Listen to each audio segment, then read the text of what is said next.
Again, we're going to be talking about pre-emergence. There's my email if you need to get a hold of me, and the Facebook link. Haven't done videos in a Zoom presentation before, so hopefully this will go well. I've got 3 short videos just talking about pre-emergent, so let's see how this goes. Here are 3 common pre-emergent herbicides that we use to herbicides. Carbon, which is Triflorulin, has 35.4% active ingredient. Command, which is chromosome, has 31.1% active ingredient. And strategy, which has 18.2 and 5.8% active ingredient, respectively, of Triflorulin and chromosome, which are carbon command. And we often will use strategy when we want to get a little bit of the chromosome, which helps with morning glory control. It won't completely control it, but it will certainly help. And we don't want to use the command that has a higher percentage of active ingredient in it. So, there are things that you can do sometimes if you want some chemistry, if you want a different percentage.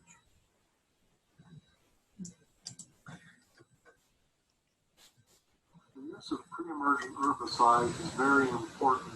In this plot, where we have the downy mildew sentinel plot, I applied Carbon about 3.5 weeks ago, and it worked very well, except on the morning glory coming through right here.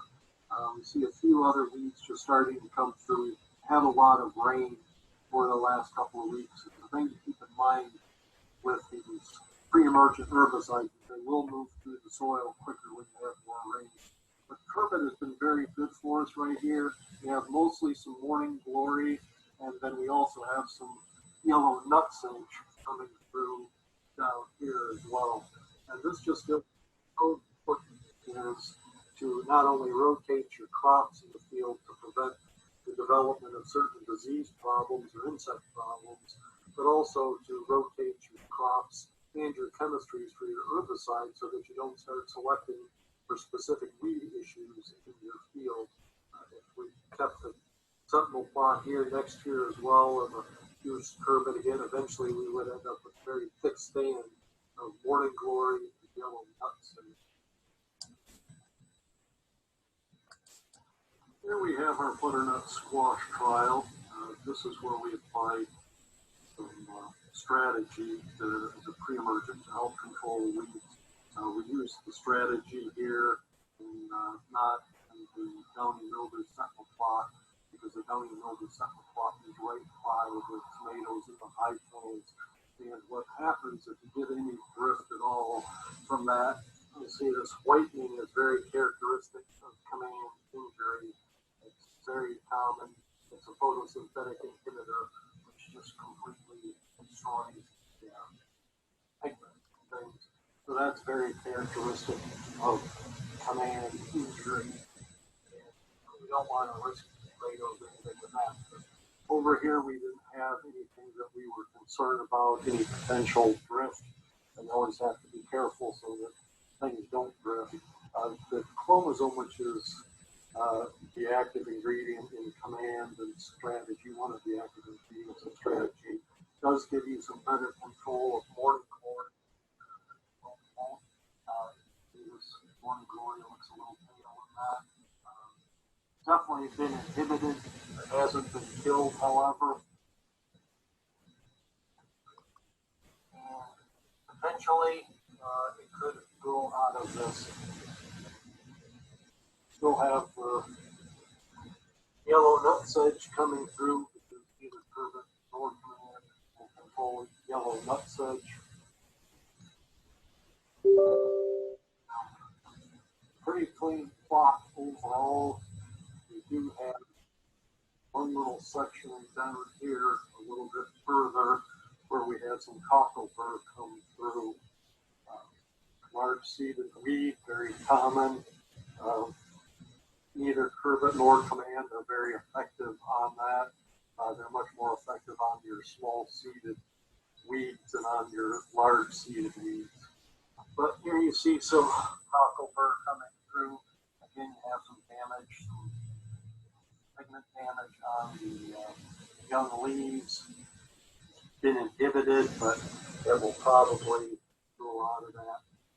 Come through here and just clean that up. I don't want to use a hoe to break this up because that will disturb that herbicide layer and then let everything else come. Okay.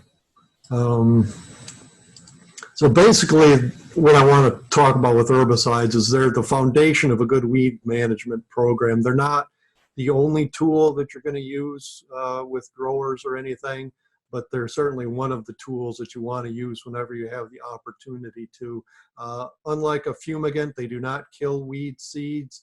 Those weed seeds will actually germinate, and then the chemical will be absorbed by the root or the shoot, and that kills them. They're targeting your annual weeds. They have little to no effect on established weeds or perennial weeds. So if you have a thick stand of weeds and you just apply to pre-emergent to the soil, any existing weeds that are growing are not going to be affected by that at all. The yellow nutsedge is a perennial weed, and you saw that it just grew right through that.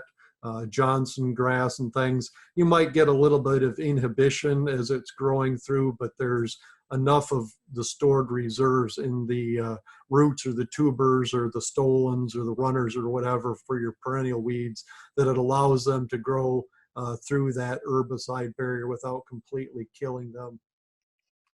As I mentioned at the end of that last video with strategy and the squash plot, I didn't want to use a hoe on the cocklebur because your pre-emergents, they function by forming a barrier layer in the soil that the weed seeds or the weed seedlings will grow through, absorb those chemicals, and then die. As soon as you break that barrier, then it's no longer effective and your weeds will grow right through that. So whenever you use an herbicide, a pre-emergent herbicide, you put it down and then you stay off your field until it's no longer effective. The residual life of that pre-emergent is a function of how quickly the barrier layer moves down through the soil profile, either through irrigation or natural rainfall. I'm going to talk about natural form of corn gluten meal as a pre-emergent here in a minute, and that doesn't actually migrate through the soil, but it breaks down through microbial action. But typically, pre-emergents are a chemical barrier layer that migrates through the soil. And once it gets below your weed seeds, you're going to have very little effect. So depending upon what chemical you use, you could be anywhere from 3 to 6 weeks typically with most pre-emergents. These pre-emergents are very important for perennial crops. Any crop where you can't go in and cultivate after you plant or something, berries, grapes, turf, hops. We were talking about hops before we started here. Asparagus, ornamental beds, your cucurbit crops that vine and run along the ground where cultivation is difficult. That's where your pre-emergents are especially critical as well. Timing is critical because, as I said, once the weeds are growing in that, the pre-emergents, if they're up and established, your pre-emergent is not going to have any effect. So you need to get it down. That's something I always try and emphasize to people when they call me and ask me about crabgrass control in their lawn. You've got to get it down, your pre-emergent crabgrass control down before the crabgrass germinates. And it germinates just about the time forsythia begins blooming. If you wait until after the forsythia blooms and put down a pre-emergent to control crabgrass, it's going to have no effect at all. Comes in different formulations. I'm going to talk about a granular formulation here that's kind of nice for homeowners in a minute as well, but typically for your commercial growers, liquids, wettable powders and things like that. There is no one product that works in every situation, and even your home gardeners can sometimes use these as well. In ID 36, this is just a shot of the vining crops. We don't have the pre-emergents and post-emergent herbicides broken out like we do in ID 232. It's one of those things that I've thought about doing just to kind of clarify it a little bit for people, but there's never, nobody has complained loudly enough that I've taken the time to do that. Whereas in ID 232 here for the fruit pest management, we do have this broken out into pre-emergence, which is what you see here, and then just at the bottom of that illustration, you can just start to see where the post-emergents are listed. So if you're looking for a list of pre-emergents in fruits, you can certainly go to this. It's on page 149, or you go to the individual fruit crop and it's broken out there as well. We don't have that here in ID 36, but we have all the herbicides that are registered for a specific crop situation in one spot. Again, just continuing on with the pre-emergence, and then we go down into the post-emergence there for grapes. In a homeowner situation, I know some of you deal quite a bit with home gardeners and things as well. There are a few pre-emergents that I thought I'd just mention real briefly here. Corn gluten meal, this is Preen natural. It's you can use it on their vegetable gardens. It's expensive for what you get out of it. You get about 4 to 6 weeks of control, and the people that have tried this either love it or hate it. It does require very specific weather conditions. You need a wet period followed by a dry period. The wet period gets your weed seeds germinating and things, and then you get the dry period because it's somewhat weak as a pre-emergent. What functions by inhibiting root formation. So it needs that dry period where the radical is just coming out of the seed, the weed seedling is starting to grow, and then the chemical is alanine, alanine. There's other peptides that are involved, but once those chemicals are involved, they stop the root from germinating. Then you need that dry period so that any moisture in the seedling dries out. If you put down this Preen natural corn gluten meal and you have nothing but 2 weeks of rain following it, it's not going to be effective at all. Also, point out it is 10% nitrogen, so it does function as a fertilizer. So if you're not killing things, you're just fertilizing them, and it is non-selective. But this is an option for that home gardener that just has a few tomato plants and they want to put down something around them. They can certainly try this. This is another formulation of Preen. This is Triflorulin. It's available. You can use it on vegetable gardens and in your ornamental beds. A little bit less cost effective, or less costly, more cost effective for what you get. Get about 6 to 9 weeks. Triflorulin, Treflan is a very good pre-emergent. Again, it's non-selective.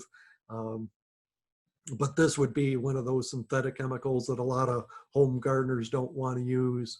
And then lastly, the last chemical I just want to kind of mention is this Preen Extended Control. It's strictly for those ornamental beds, the herbaceous beds, the flower beds and things that your home gardeners might have. Get 15 to 20 weeks of control. That isoxaben in there, it's the same chemical as Gallery that we use in brambles and grapes, I believe, is a pre-emergent. Gives you a very good long control. It's non-selective as well.